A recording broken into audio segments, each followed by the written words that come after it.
All right, guys. So back, spent some time here inspecting the vehicle a little further to try to get a better idea of what could be going on that's creating this condition here where the wheel is so close to the fender, etc., or was in the wrong location.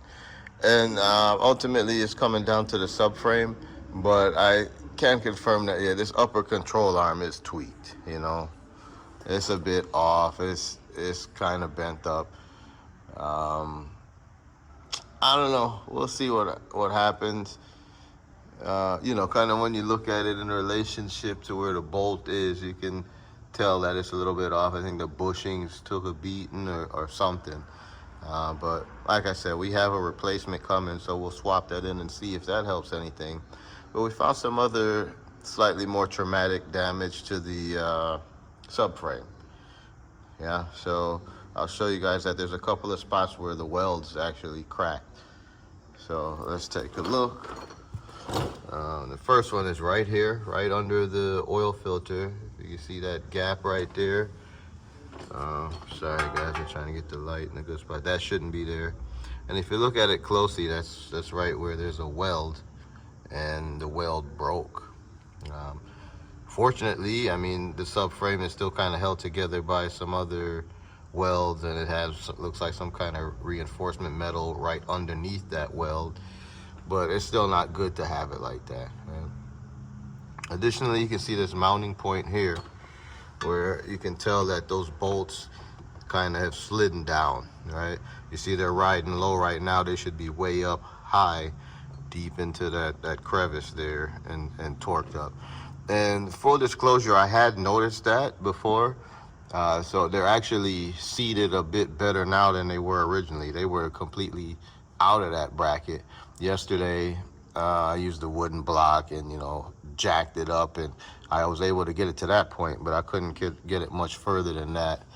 So probably would have to loosen some more of the cradle bolts and be able to shimmy things around a little bit more. So we'll maybe give that another try down the road, but it also could be just simply a consequence of the cradle having sustained damage. Yeah.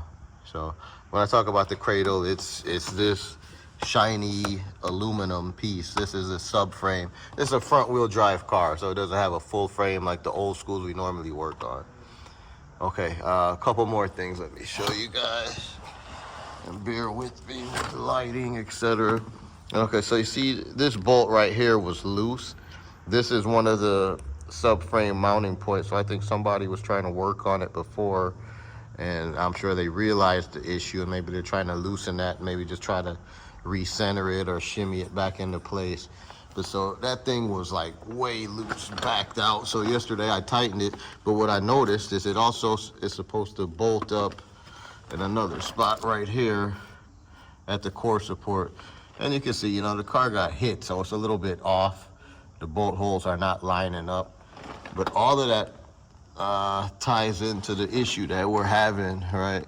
I mean, a couple inch here, a centimeter or two there, millimeters here or there, it all adds up to having the thing out of whack. We can also see here a good witness mark on the subframe, the shiny spot where it's kind of scuffed up. That's where it took some damage. Whatever it hit, that's where it hit it. But again, okay, so on to the cracks. More cracking here. See that? Very significant.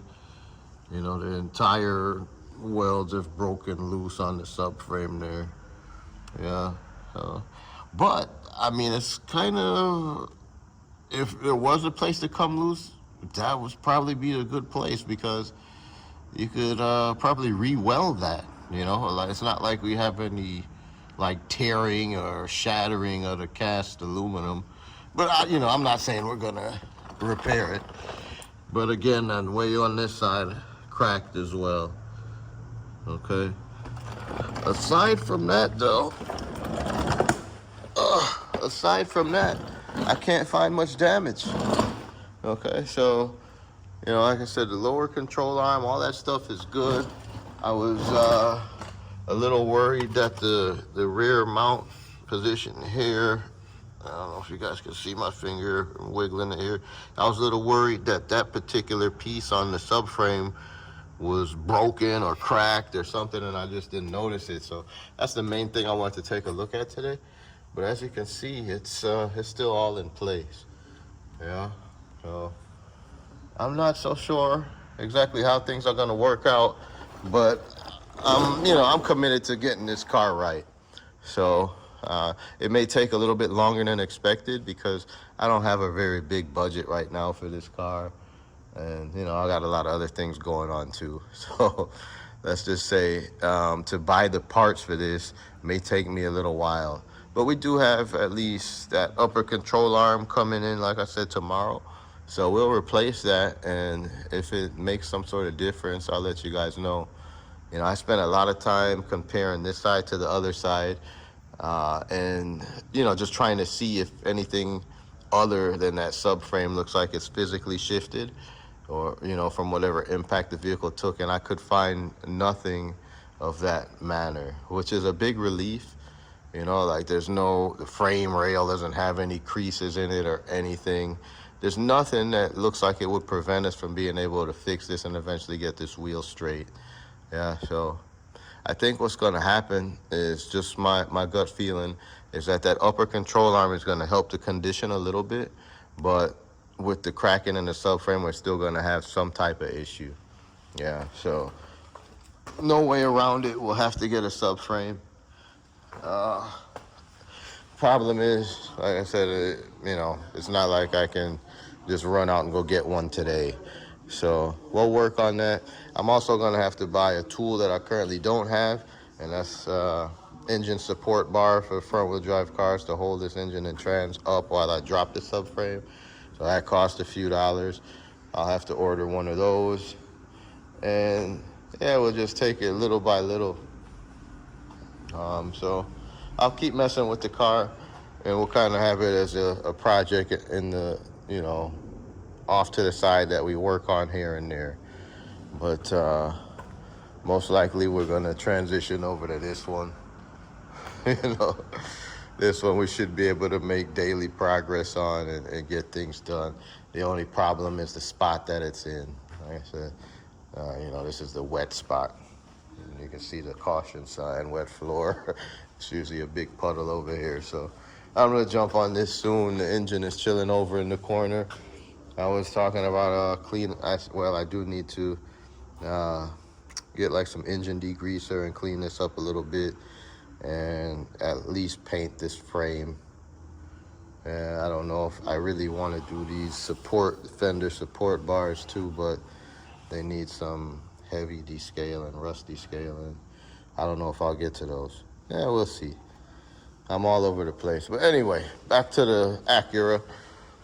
We're on it, okay, guys? So just being transparent with you guys and showing you guys what I'm seeing and the kind of issues that you can run into. New school cars, different problems than old school cars.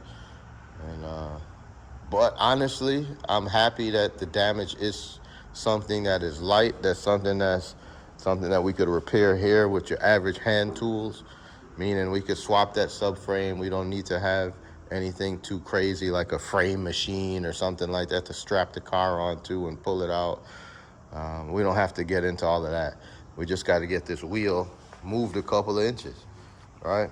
And once we do that, the car will then be drivable, but we really need to replace that subframe to make it safe.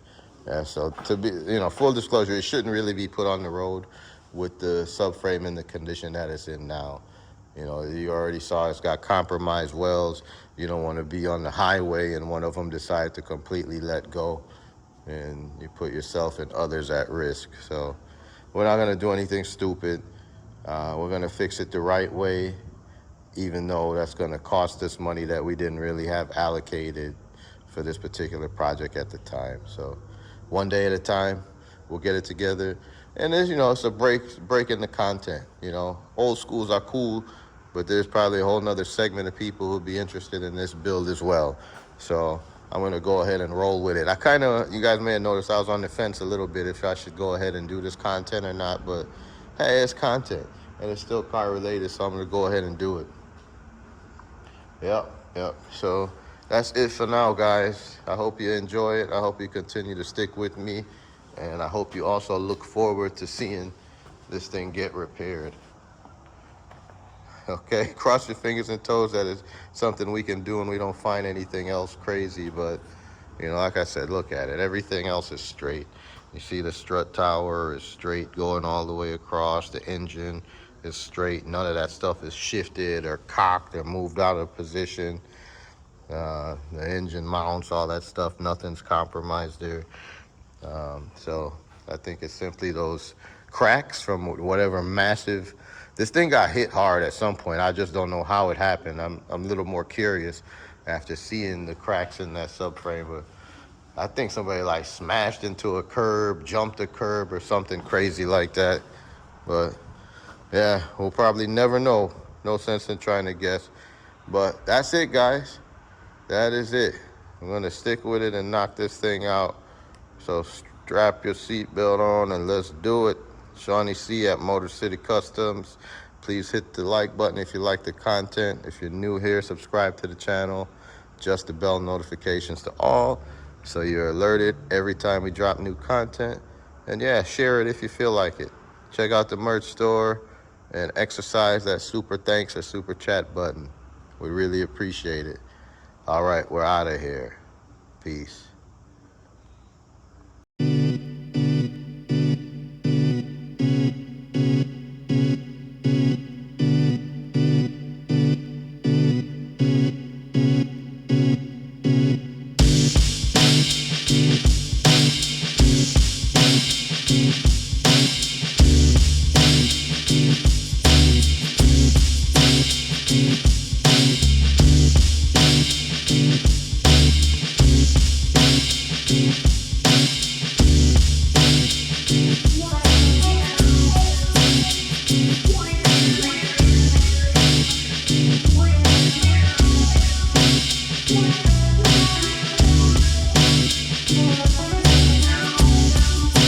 Yeah.